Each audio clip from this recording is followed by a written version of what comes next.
Nuo 2026 metų pensijų kaupimo sistema tampa lankstesnė nei bet kada anksčiau.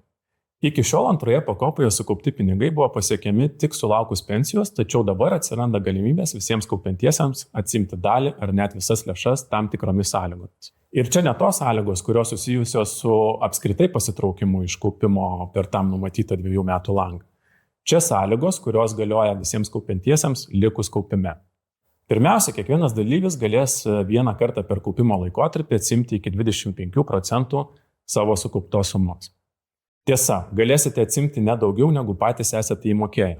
Pavyzdžiui, jeigu jūsų įmoka sudaro mažiau nei 1/4 visos sukauptos sumos, tada galėsite atsimti visą savo įmokų sumą.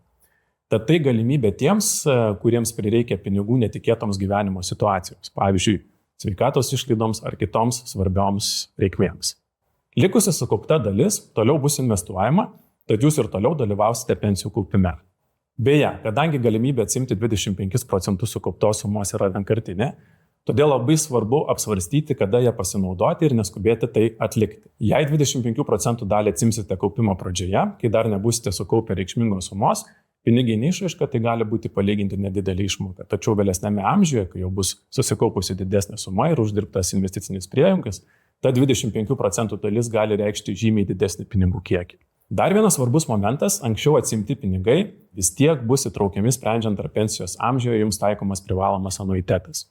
Vertinama bendra suma, tai yra jūsų sukaupti pinigai kartu su atsimta dalimi. Tai svarbu turėti omenyje, planuojant išmoką sulaukus pensinio amžiaus. Tai čia kalbėjau apie dalies lėšų atsiėmimo galimybės.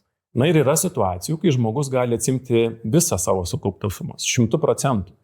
Tai taikoma kritiniais atvejais, kai susidurėme su rimtais sveikatos iššūkiais, pavyzdžiui, kritinėmis ligomis, netekus 70% ir didesnio dalyvumo ar esant paliatyvios pagalbos poreikiui.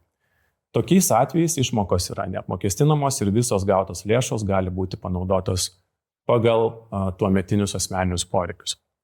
Dar viena galimybė atsiranda likus 5 metams iki pensinio amžiaus. Jei tokiu metu jūsų sukaupta suma neviršė 50% privalomo anuiteto ribos, galite atsimti visą sumą vienu kartu. O pati anuiteto riba kasmet keičiasi, ji didėja ir yra skelbiama Sodros interneto svetainėje. Taigi visos šios galimybės tai papildomas saugumo ir lankstumo mechanizmas. Galėsite pasinaudoti paimdami dalį sukauptų sumų, visas lėšas, kai to labiausiai reikės. Tačiau šios naujos galimybės neturėtų pakeisti pagrindinio kaupimo tikslo. Tai yra užsitikrinti stabilias pajamas senatvėje. Reikia turėti omenyje, kad atsimant dalį ar visą sukauptą sumą mažėja būsimos pensijos dydis. Todėl prieš priimant sprendimą reikėtų įvertinti lėšų būtinumą dabar ir ilgalaikį to poreikį.